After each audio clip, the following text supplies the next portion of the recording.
perché è arrivata a Roma, 4 parole solo. Siamo stati in piazza San Pietro, abbiamo chiesto l'incontro con Sua Santità per consegnare le firme che abbiamo raccolto e naturalmente siamo in attesa di poter trovare una modalità di poter incontrare Sua Santità anche per pochi secondi, pochi minuti per poterle consegnare questo.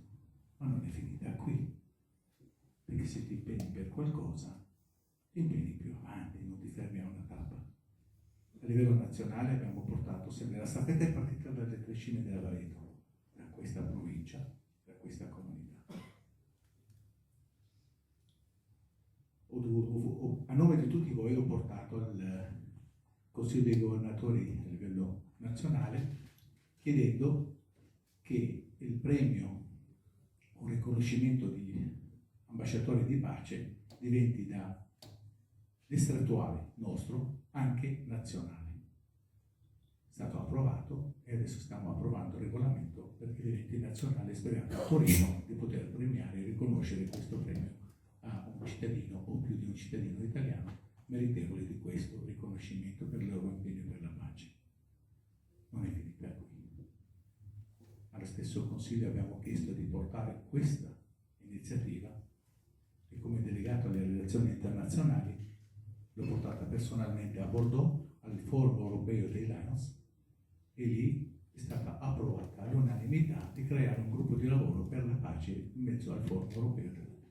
E quello stesso gruppo di lavoro dovrà approvare il regolamento e entro il 31 dicembre presenteremo questo regolamento condiviso con delegati di varie nazioni europee. Questo regolamento, una volta approvato, sperando di poter consegnare il primo premio europeo come ambasciatore di pace per più di un cittadino europeo al prossimo forum che sarà in Irlanda, a Dublino, ottobre dell'anno prossimo. E voi dite, beh, cosa c'entra questo con la povertà di quale stiamo parlando, la nuova povertà? E stiamo parlando proprio del contrario della povertà. Perché prima abbiamo sentito il presidente della provincia che parlava della povertà economica, materiale e le condizioni in quali ci sono.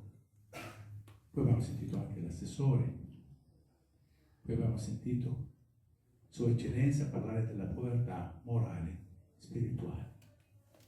Bene, ci sono povertà materiali causate da povertà morali, etiche e spirituali. E questa povertà etica, morale e spirituale è la guerra. È la guerra per condotta da persone in quale soffrono veramente di questa povertà morale, etica e spirituale. Perché spiritualmente non c'è una religione al mondo che ci invita a uccidere, a distruggere, a far soffrire altri. Quella povertà economica, materiale delle vittime sono causate da quest'altra povertà morale, etica e spirituale. Ecco perché c'entra la pace. La pace è quella che deve curare l'altro aspetto, perché è facile, hanno detto anche prima, i nostri amici della farmacia solidali, doniamo il pacco, come dicevo in altre occasioni, mettiamo il cerotto sulla ferita. Ma quanto bello se riusciamo a educare qualcuno di non causare ferite e unirsi. E questo è l'impegno che noi Lions dobbiamo portarlo avanti, perché abbiamo parlato della sofferenza della nostra comunità, ma è un paradiso rispetto alla nostra comunità più grande, quella che di tutto il mondo lo vediamo. Quelle sofferenze che sono qua sono il massimo che può aspirare ad avere un cittadino in Africa, in Medio Oriente, nelle aree di guerra, che veramente la sofferenza fisica è niente. A loro manca la parola amore, perché votare le bombe non esprime amore, non esprime neanche potenza, esprime povertà spirituale, morale e etica. Ecco perché il nostro impegno a risolvere questo problema di povertà, educando alla cultura della pace, dell'amore, della solidarietà e dell'amicizia. Io vi ringrazio per questa serata che mi ha arricchito moltissimo dal punto di vista spirituale, morale, etico e lo diciamo anche economico, abbiamo vaccinato anche lì. Grazie a tutti.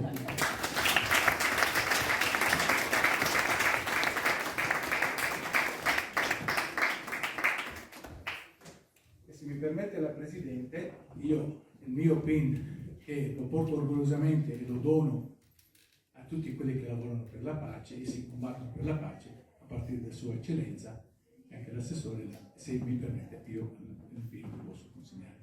Tutto bene.